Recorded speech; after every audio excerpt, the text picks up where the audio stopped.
नमस्कार।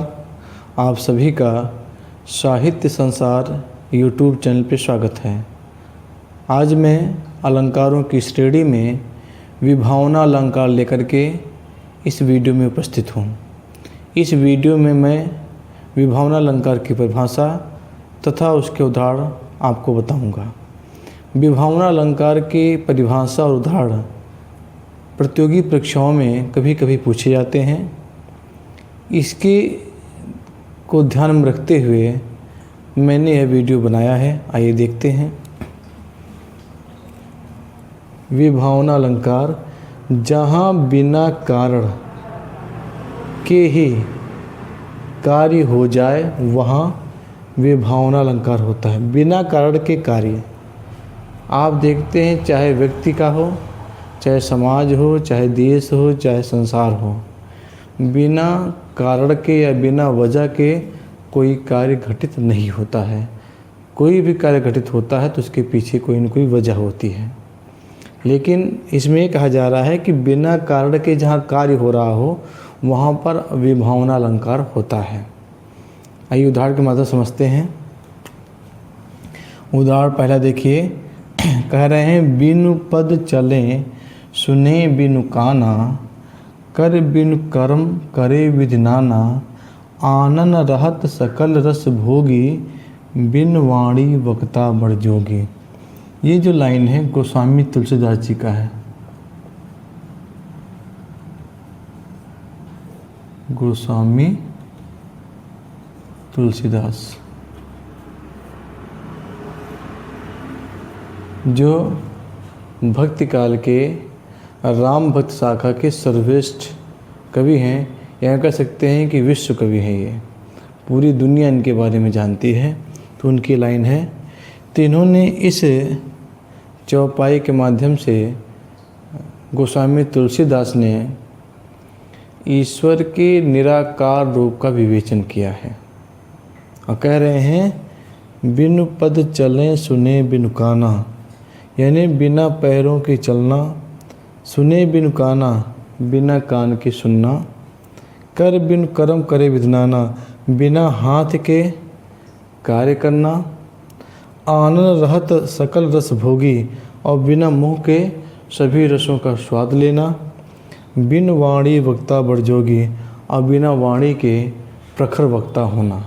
यानी कि बिन पर चले सुने बिन काना, बिना पैर के चलना। यहाँ पर बिना कारण के ही कार्य हो रहा है, संपादित हो रहा है, इसलिए यहाँ पर विभावना अलंकार है। बिना पैर के चलते हैं, बिना कान के सुनते हैं, बिना हाथ के कार्य करते हैं, बिना मुंह के सभी रस का भोग करते हैं, बिना वाणी के, बिना कंठ के वो प्रखर वक्ता हैं। यहाँ कारण के बिना कार्य हो रहा है। ये आपका हो गया पहला उदाहरण। इसलिए यहाँ पर विभावना अलंकार है। जैसे कहा गया जहाँ बिना कारण के ही कार्य हो जाए वहाँ विभावना अलंकार होता है। यहाँ पैर चल नहीं रहे लेकिन उसके बाद भी चले जा रहे हैं। दूसरा देखिए, राजभवन को छोड़ कर थे चले गए, तेज चमकता था उनका फिर भी भास्वर। भास्वर मतलब होता है दीप्त या चमक या आभा। भास्वर का अर्थ होता दीप्त, चमक या आभा। यानी इसमें यह बात कही जा रही है कि जब तक श्री कृष्ण मथुरा के राजभवन में थे, लेकिन आज वो राजभवन छोड़ करके चले गए किसी एकांत या शांत जगह पर। तेज चमकता था उनका फिर भी भास्वर, यानी उनके जाने के बावजूद भी मथुरा की जो राजनगरी थी उनमें उनका तेज जो है चमक रहा था। यानी उनके वहाँ से जाने के बाद भी मथुरा नगरी पर उनका जो प्रभाव था वह अब भी असर डाले हुए था। वो भले ही वहाँ पर जो है राजभवन में ना हो, कहीं एकांत जगह में चले गए हों, लेकिन उनका प्रभाव आज भी मथुरा नगरी के राजभवन पर है। देख रहे हैं, तेज चमकता था उनका फिर भी भास्वर, यानी कहने मतलब है कि उनका जो चमक थी, उनकी जो आभा थी, उनकी जो प्रभाव था वह उनके जाने के बाद भी मथुरा नगरी में बना हुआ है। यहाँ भी बिना कारण के कार्य हो रहा है, यानी श्री कृष्ण है नहीं, वो कहीं दूर चले गए हैं एकांत या शांत जगहों पर, लेकिन फिर भी उनका प्रभाव जो है मथुरा नगरी पर बना हुआ है। तो इस तरह से आपने देखा कि विभावना अलंकार ये प्रतियोगी परीक्षाओं में अधिकतर पूछे गए हैं, हो सकता हो आगे भी पूछे जाएं। तो ये बड़ा आसान है, बिना कारण के ही कार्य हो जाए, वहाँ पर विभावना अलंकार होता है।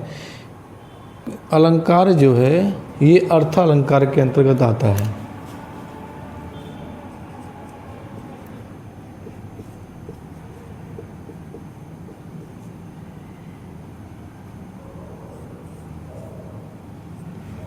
जैसे कि मैंने आपको बताया है कि अर्थालंकार मतलब होता है जिस काव्य में अर्थ के माध्यम से सौंदर्य उत्पन्न किया जाए, वहाँ पर अर्थालंकार होता है। तो बिना, जब तक आपको चाहे चौपाई हो, चाहे दोहा हो, चाहे कोई भी काव्य की पंक्ति हो, अगर आपको अर्थ स्पष्ट नहीं है तो आप अलंकार निकाल नहीं पाएंगे।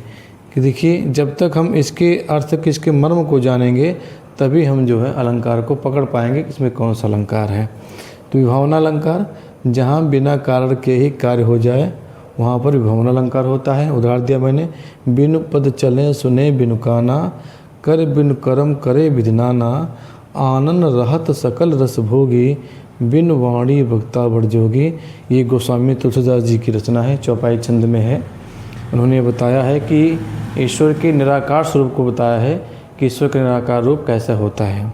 दूसरे में है, राजभवन को छोड़ कृष्ण थे चले गए, तेज चमकता था उनका फिर भी भास्वर। यानी यहाँ पर बिना कारण के ही कार्य को संपादित किया जा रहा है, इसलिए यहाँ पर जो है विभावना अलंकार है।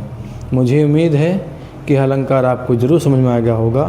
और मुझसे आपसे निवेदन है कि अगर अभी तक आपने मेरे चैनल को सब्सक्राइब नहीं किया है तो सब्सक्राइब करें, इस चैनल को खूब शेयर करें, जिससे जो भी इस चैनल के बारे में जानकारी नहीं है उन्हें भी अवगत कराएं। और कोशिश मेरी ये रहती है कि मैं हमेशा एक नए वीडियो, एक नए अंदाज से लेकर आऊँ। और जल्द ही मिलते हैं एक नए वीडियो के साथ। तब तक अपना ख्याल रखिएगा। जय हिंद।